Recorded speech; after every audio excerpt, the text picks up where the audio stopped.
I'm ready. What is up, everybody?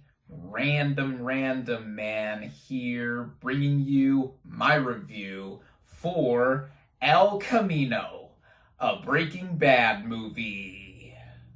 By the way, before I continue on with my review, given the nature of this movie being a feature film follow-up to its title TV series, there will be spoilers throughout for Breaking Bad. One shouldn't even be watching a review for El Camino if they haven't seen the entirety of Breaking Bad or aren't oriented with the show in general. There's your warning right there. Now, the plot of this neo-Western film basically follows Jesse Pinkman, played by Aaron Paul, directly after the events of the Breaking Bad series finale titled Felina, as he escapes from bondage and searches for his freedom.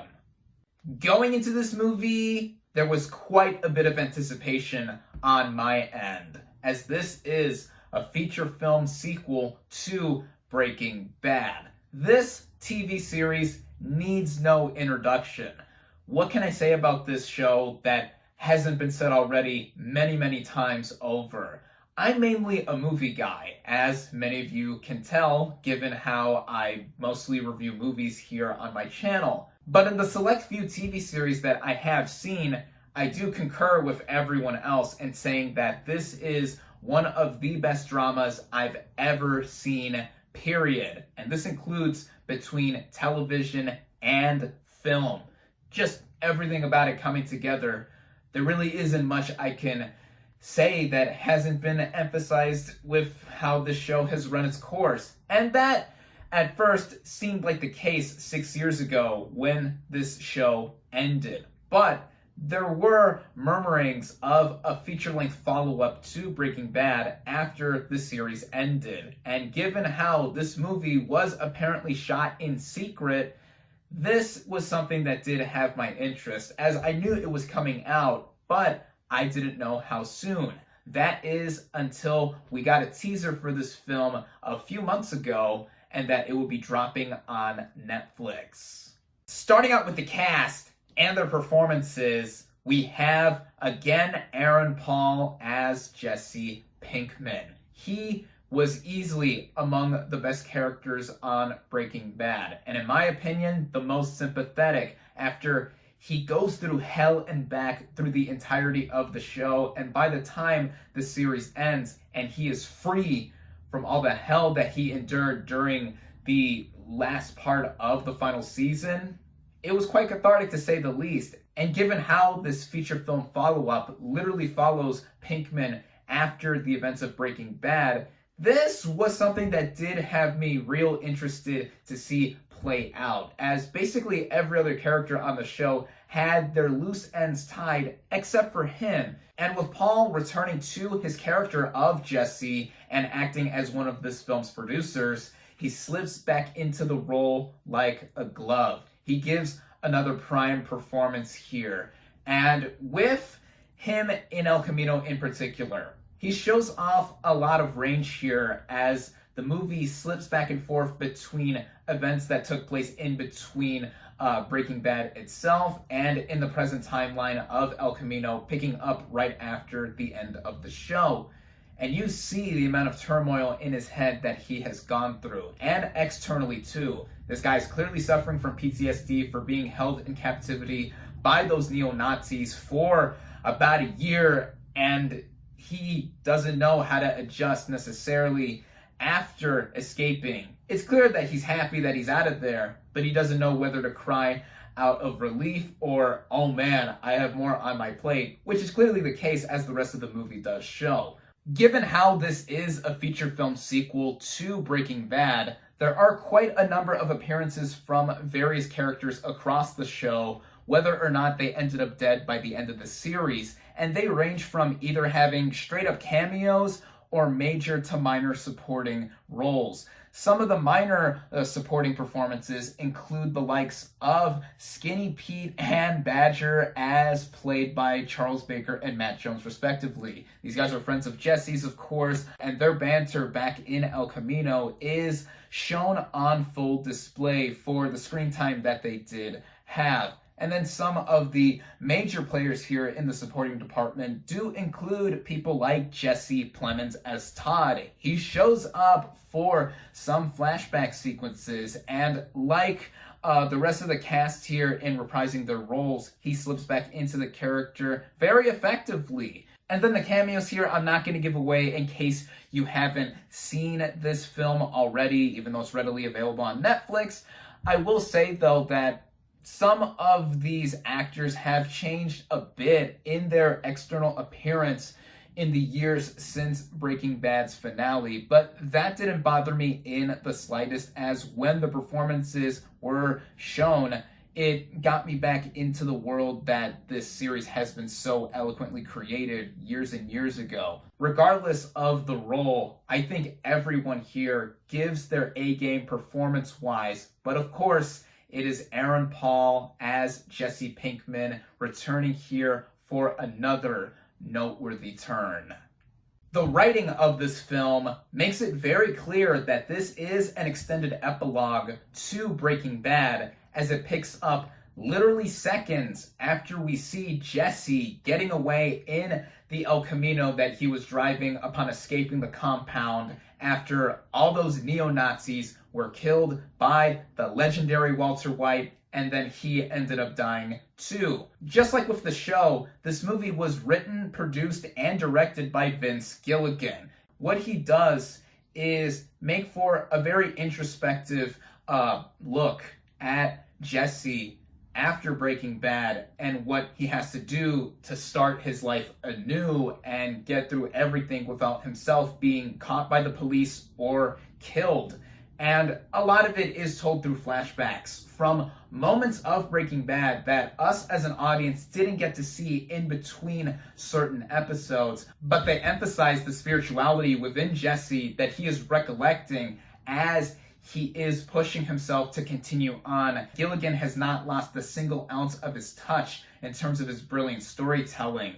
And what he does is create for a somber tone, something that is very atmospheric and feeling like we are back into this universe, and also making for a bit of a thriller at times as well when Jesse is running around trying to get what he needs. On a production and technical scale, this movie is very much well done in that regard, but to an extent significantly stepped up in how this is shot like a movie, but not like a TV movie. The cameras and the aspect ratio of this film make it clear that this was shot with some cinematic intentions in mind. I saw this film with my dad, and he noticed really early on that some nice cameras were used to shoot this thing, and we watched this movie on our 65-inch HD TV in our living room. And on that setup with our nice booming sound system, this movie looked and sounded just like a film that one would watch in a theater. In fact, this movie was released in a select amount of theaters, at least here across the United States. But again, if you watch it at home, it still makes for something that is so engrossing, to say the least. The cinematography of this movie is drop dead gorgeous. It made for something that did feel like a movie that I would watch either from decades ago, in how it's a Western crime thriller type of film, and also just the way it's creative in certain images being used. One shot that is so memorable to me from this film is when Jesse is parked on the side of the road and then a street light comes on behind or on top of him, and the color just wafts over the frame, and wow.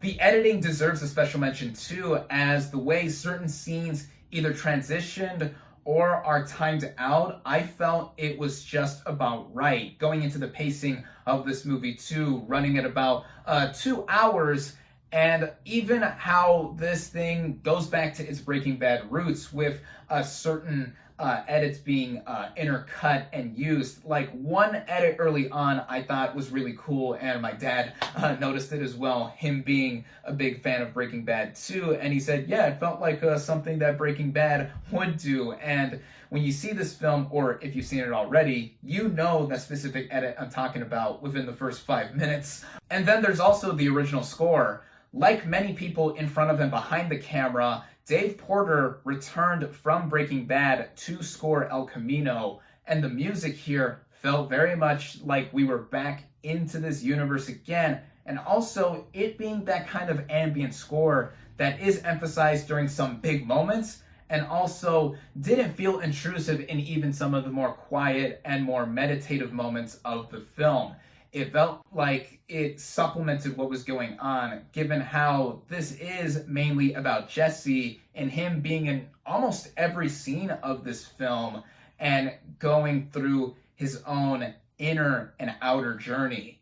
There really isn't that much more I can say about El Camino, other than that, for fans of Breaking Bad specifically, they will more than likely be satisfied in seeing what I think is an aesthetically aligned and satisfying send-off to one of the best TV characters in television history and just one of the best dramas ever made. And I do emphasize that point too, in how this is essentially fan service for all of us fans of this series, and those that are outside of the know or haven't watched a single episode of Breaking Bad will not get the same emotional impact as those of us who have been already invested in this show from years ago.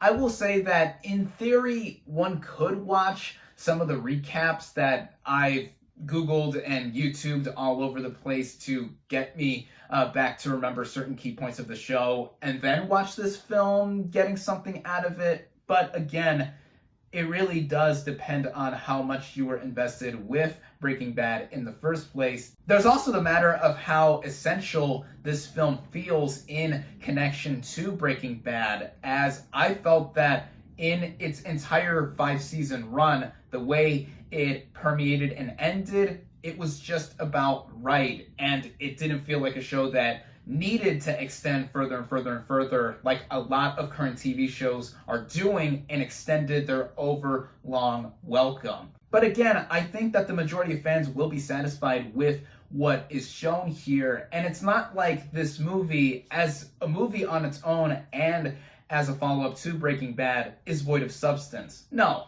the title makes it clear that it has a double meaning. One being that, yeah, it's the car that Jesse got away in at the end of Breaking Bad and in the beginning of this film. And then secondly, in Spanish, El Camino translates to English as either the road or the path. And coincidentally, that was another TV series that Aaron Paul was on through the platform Hulu, but that's just an amusing coincidence to say the least. But yeah, the double meaning of El Camino as a title and what is all encompassed here. Not much also happens in retrospect, but again, this is mainly about the literal path that Jesse takes. I would also actually describe El Camino as being similar to Toy Story 4 in that it follows up what seems like a perfect finale to one of the best things ever created within its medium and genre.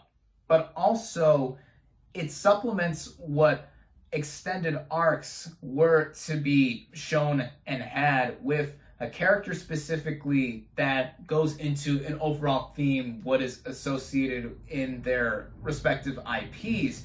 And yeah, Toy Story 4 wasn't necessary in theory either, but the way it wrapped up I thought was superb. That is one of my favorite movies of the year thus far, and you know where I'm going with this. El Camino and what it does with Breaking Bad, and what it does on its own as a film, despite feeling like an extended episode essentially, is one of my favorite movies of 2019 thus far. Again, for diehard fans, they have already seen this film by now or are going to watch it multiple times over to add on to their love for one of the most legendary shows of all time. I highly recommend it. My final verdict for El Camino, a Breaking Bad movie, is 4.5 out of 5 stars.